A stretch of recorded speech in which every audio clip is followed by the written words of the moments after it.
महावन के बलदेव के गांव अरतौनी निवासी सिपाही आकाश पुलिस लाइन प्रयागराज में तैनात था, जिसकी बुधवार की शाम को एसएसपी आवास के पीछे गोली से मौत हो गई थी।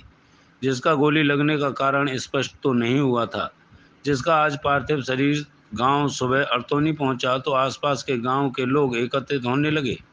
गांव में शोक का मातम छाया हुआ था। स्वजनों का रो रो कर बुरा हाल था। स्वजन प्रयागराज की पुलिस पर आरोप लगाने लगे।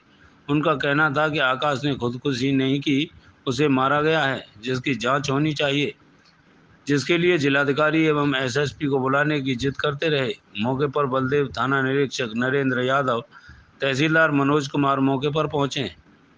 मृतक के चचेरे भाई गजेंद्र का कहना है कि मेरे भाई के शरीर पर चोट के निशान भी पाए गए हैं। शर्ट के बटन भी टूटे थे, जिससे ये प्रतीत होता है कि उसके साथ हाथापाई भी हुई है। उसका कहना था कि मेरे भाई खुदकुशी नहीं कर सकता। वह छुट्टी के लिए परेशान था, उसे छुट्टी नहीं मिल रही थी। उसने कहा कि मुख्यमंत्री योगी आदित्यनाथ किसी अधिकारी द्वारा इसकी जांच कराएं। मेरा नाम गजेंद्र सिंह है, गांव अरतौनी। मैं आशी आकाश कुमार का ताऊ का लड़का हूं।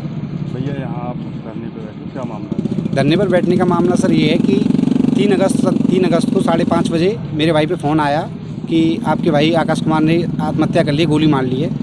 तो इस परिवारजन यहाँ से गया तो सुबह 4 बजे SRN हॉस्पिटल प्रयागराज पहुँचा। वहाँ पता चला कि ये मोर्चरी में है। फिर उसके बाद प्रयागराज पुलिस लाइन पहुँचा तो वहाँ जब उच्च अधिकारियों से बात की गई तो सुबह RI साहब से बात हुई तो उन्होंने घटना का विवरण दिया। उसमें उन्होंने कहा कि इसकी वीडियोग्राफी की गई है कि जो सामान इसकी जेब में था। फिर उसके बाद जब SP साहब से मिलने की कोशिश की, शाम दोपहर को SP सिटी आए तो उन्होंने कहा कि इसकी वीडियोग्राफी, हमें इसकी जान बचाने की ज़्यादा जल्दी थी, इस वजह से इसकी वीडियोग्राफी नहीं की गई है। जब उसमें कहा गया कि बस्ट मारा गया है, 3 गोली लगी हैं, तो गोली सर यहाँ से मारेंगे तो इधर से थोड़ा बहुत पार होगी तो छींटें इधर भी तो गिरेंगी। वहाँ पे सिर्फ थोड़ा सा जैसे लगा है कि खून डला हुआ है, ऐसा प्रतीत हो रहा है। जब और बात कर रहे हैं 1 अगस्त को गैर हाजिर की बात कर रहे हैं, जब गैर हाजिर था तो उस बंदे की जो बाइक है, जो गनर के रूप में ड्यूटी लगी थी इस महिला के साथ, जिसका पति मर गया है, तो उसी के घर पे उसकी बाइक पाई गई है। CO ने उसकी रिपोर्ट दी है और उसका बैग भी उसी के घर पे है। और ये भी बताया गया है कि उसी की गाड़ी से ही वो पुलिस लाइन में आया था प्रयागराज में। जब उसे देखा गया लास्ट बार, जब बच्चों से अपने साथ के लोगों से मिला है तो उन्होंने बताया कि इसे CO की ऑफिस की तरफ जाते देखा है और हमसे रोज़ाना की तरह इसने आए मुलाकात की है। जब CO लाइन गया है तो उसमें उन्होंने कुछ नहीं बताया है, लेकिन हमारे पास वो भी फ़ोटो आया है जो आमद का अपना वो CO के पास देने गया था, लेकिन वो बात हमसे छुपाई गई थी।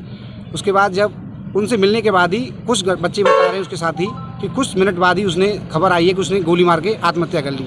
लेकिन जब गोली का स्थान बताया गया वो CO की ऑफिस से कुछ कदम दूर और सभा कार के सामने है। वहाँ पे और बगल में बैरक है कम से कम ड्राइवरों की, कम से कम वहाँ पे हर समय 50 से 100 पुलिस वालों के होने की आशंका रहती है, लेकिन उनमें से किसी ने भी उसको वहाँ पे गोली मारते हुए नहीं देखा है। और इससे ये प्रतीत होता है कि इसमें कहीं ना कोई शंका है। और उसकी कम से कम 15 दिन से वो परेशान था, घर वालों से रोज़ बात करता था। उसकी पत्नी का 15 दिन पहले अबॉर्शन हुआ है 3 महीने के बच्चे का। इस सिलसिले में वो छुट्टी मांग रहा था, लेकिन उसे घर वालों से कह रहा था कि मुझे छुट्टी नहीं मिल रही है, रोज़ प्रताड़ना हो रही है। इसी चक्कर में उसे इतना प्रताड़न किया गया CO साहब की वजह से और RI की वजह से कि उन्हें छुट्टी नहीं दी। और उसने पता नहीं ये जानबूझ कर कदम उठाया कि इसके पीछे हमें परिवार वालों को इसमें हत्या की साजिश लग रही है।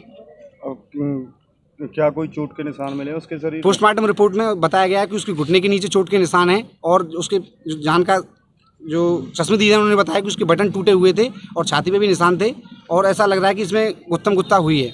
अब क्या मांग है आपसे? हमारी मांग ये है कि इसकी जांच माननीय मुख्यमंत्री योगी आदित्यनाथ हाईकोर्ट के रिटायर्ड जज से SIT जांच कराएं, जिससे कि निष्पक्ष जांच हो।